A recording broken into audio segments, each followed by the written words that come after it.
meaningful cultural program from the Chokchok stage of Saint Chistia English Medium School. We wanted to know what's an important message to the society. So please, audience, listen to them. যাদের বাড়িতে পড়ানোর মতো সামর্থ্য নেই সেই স্টুডেন্টদেরকে develop করার জন্য ইংলিশ মিডিয়াম স্কুল 16 বছর ধরে আজকে আমরা ক্লাস 10 অবধি নিয়ে গেছি। মালদার মধ্যে সবথেকে বড় সিবিএসসি স্কুল। আমাদের কালচারাল প্রোগ্রাম দিয়ে আমরা সোসাইটিকে দেখাতে চাইছি যে কোশিশ করনে वालों की कभी हार नहीं होती।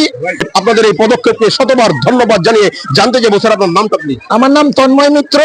আমাদের কাছে প্রত্যেকটা বাচ্চা একটা ডক্টর, ইঞ্জিনিয়ার, পাইলট বা টিচার। আমরা এইভাবে তাদেরকে পড়াই। পাহাড় থেকেও এসেছেন, দার্জিলিং থেকেও আমার টিচার রয়েছেন, ফারাক্কা থেকে আসেন, মালদা থেকে আসেন। 4টে ভাষার স্কুল খুব কম আছে এই এরিয়ায়, আমার জানা নেই। ইংলিশ মেইন সাবজেক্ট, এছাড়াও হিন্দি, বাংলা এবং আরবির উপরে বিশেষ গুরুত্ব দেওয়া হয়। এই উত্তর দরিয়াপুর কালিয়াচক মালদা মধ্যে সেন্ট চিস্তিয়া ইংলিশ মিডিয়াম স্কুল। হিন্দু ধর্মের টিচার আছে এবং বৌদ্ধ ধর্মের টিচার আছে, মুসলিমও আছে। যে কোনো ধর্মের বাচ্চা আমাদের স্কুলে ভর্তি হতে পারে।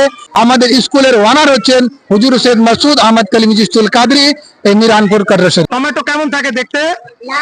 ভিতরটা কেটে দিলে কেমন হয়? ফুসফুসের মতন না? ফুসফুস ভালো থাকে। আর কি ভিটামিন থাকে জানো? Vitamin K. টমেটো খাবে সবাই। হ্যাঁ, thank you. Namaskar, Salam. I am Orkodeep Das, Assistant Teacher of Science, St. Chistia English Medium School. Today we have successfully done our cultural function. Our school students participated in the Kalimia Sarija Garib Nawaz Mission's annual Jalsa program. ছেলে মেয়েদের ভবিষ্যৎকে এই পৃথিবীর বুকে তুলে ধরার জন্য তাদের যে প্রয়াস, আর সেই প্রয়াসকে বাস্তবায়ন করার উদ্দেশ্যে সমস্ত টিচার্সরা একটা পন্থা পদ্ধতি তুলে ধরলেন।